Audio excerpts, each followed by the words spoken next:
कोई दानिश मकबूल लिख रहा है, सर रेशनल और इरेशनल को साइड में छोड़िए, आप बड़े हैंडसम लग रहे हो। अरे यार क्या हुआ आपको, शर्म करो थोड़ी सी यार, पढ़ाई पे ध्यान दो अभी। चलो ठीक है ना बेटा। बच्चों मैं आपको क्या बता रहा था कि रेशनल और इरेशनल में डिफरेंस क्या है, ठीक है ना बेटा। फॉर एग्जाम्पल मैं आपको कहूंगा कि रेशनल कौन सा नंबर होता है और इरेशनल नंबर कौन सा नंबर होता है। रेशनल हम किस नंबर को कहेंगे, जो एक नंबर, अगर कोई नंबर, हाँ ये तो पता है, हम हर एक बच्चे को पता है P अपॉन Q की शक्ल में जो होगा और Q जो है वो 0 के बराबर नहीं होना चाहिए, तो वो एक रेशनल नंबर होगा। लेकिन अगर मैं आपको ऐसे कहूंगा, मुझे बताइए कि √4 रेशनल है या इरेशनल है, या √3 इरेशनल है या रेशनल है, तो आप क्या कहोगे, सर ये तो P अपॉन Q की शक्ल में भी नहीं है। ऐसे लिख सकते हैं, और √4/1 भी लिख सकता हूं, क्या रेशनल नंबर है? नहीं नहीं नहीं, it is not a rational number. कौन सा 3 वाला रेशनल नंबर नहीं है, √4 रेशनल नंबर कैसे? बेटा ध्यान दो, जो भी नंबर रूट में होगा वो परफेक्ट स्क्वायर या परफेक्ट क्यूब होगा, परफेक्ट स्क्वायर या परफेक्ट क्यूब होगा। फॉर एग्जाम्पल 4 जो है स्क्वायर रूट है किसका, 2 का। 27 क्यूब रूट है किसका, 3 का। 2 2 जा 4, 3 3 जा 9, 3 जा 27। दैट मीन हम ये कहेंगे जो भी नंबर परफेक्ट स्क्वायर और परफेक्ट क्यूब होगा वो हमेशा रेशनल नंबर होगा।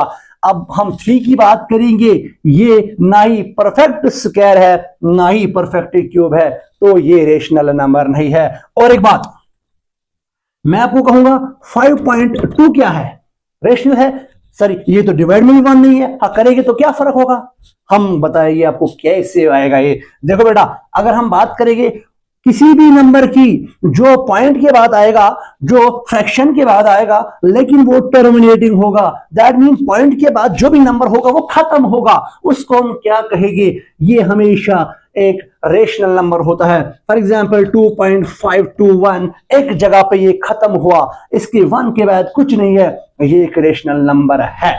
अगर मैं आपको ऐसे बताऊंगा 3.212121, ये क्या है सर, ये तो आपने तो बताया है। मैं आपको ये भी कहूंगा ये खत्म नहीं होता है, या इसको मैं ऐसे भी लिख सकता हूं 3.21 का बार। दैट मीन ये जो 21 है हमेशा रिपीट हो रहा है, इसका मतलब इसी नंबर को हम कहेंगे, एक कहेंगे नॉन टर्मिनेटिंग, दूसरा कहेंगे रिपीटिंग। ये जो नंबर हमेशा जो रिपीटिंग होता है या टर्मिनेटिंग होता है, या अगर नॉन रिपीटिंग भी, सॉरी अगर नॉन टर्मिनेटिंग भी होगा, फॉर एग्जाम्पल कैसे, जैसे मैंने यहां पे बताया 1.2222, ये नंबर नॉन टर्मिनेटिंग है, ये कभी खत्म नहीं होता है। लेकिन यहां पे 2 नंबर जो है रिपीट हो रहा है, इसको मैं ऐसे लिख सकता हूं 1.2 का बार, ये हमेशा से रेशनल नंबर ही रहेगा, ठीक है ना बेटा।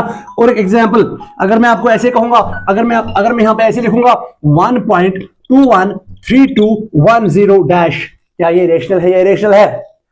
It's an irrational number. क्यों सर, ये तो नॉन टर्मिनेटिंग नंबर है, ना ही खत्म होता है और ऊपर से ना ही रिपीट हो रहा है, इसी को हम क्या कहेंगे, नॉन टर्मिनेटिंग नंबर और नॉन रिपीटिंग नंबर, इसी को हम इरेशनल नंबर कहेंगे। तो हम यह कहेंगे जो भी नंबर नॉन टर्मिनेटिंग होगा और नॉन रिपीटिंग होगा वो हमेशा इरेशनल नंबर होगा, और जो नंबर टर्मिनेटिंग होगा हमेशा रेशनल रहेगा, और अगर कोई नंबर नॉन टर्मिनेटिंग होगा लेकिन फिर रिपीटिंग होगा तो उसको हम रेशनल नंबर कहते हैं, ठीक है ना बेटा। तो फोन देखिए,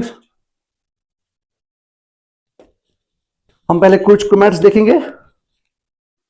कोई दानिश मकबूल लिख रहा है, सर रेशनल और इरेशनल को साइड में छोड़िए, आप बड़े हैंडसम लग रहे हो। अरे यार क्या हुआ आपको, शर्म करो थोड़ी सी यार, पढ़ाई पे ध्यान दो अभी।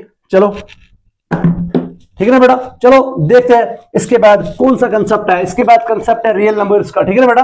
रियल नंबर्स को हम अब देखते हैं कि रियल नंबर्स असल में आए कहां से है, वायर फ्रॉम देखे हम, एंड ये इनको हम कैसे यूज कर सकते हैं, रियल नंबर्स क्या होते हैं, हमारा कंसेप्ट क्या आएगा, रियल नंबर्स क्या हो गए, इनको हम कल से हम एक एक करके इजीली अंडरस्टैंड करेंगे। चलो ऑल द बेस्ट।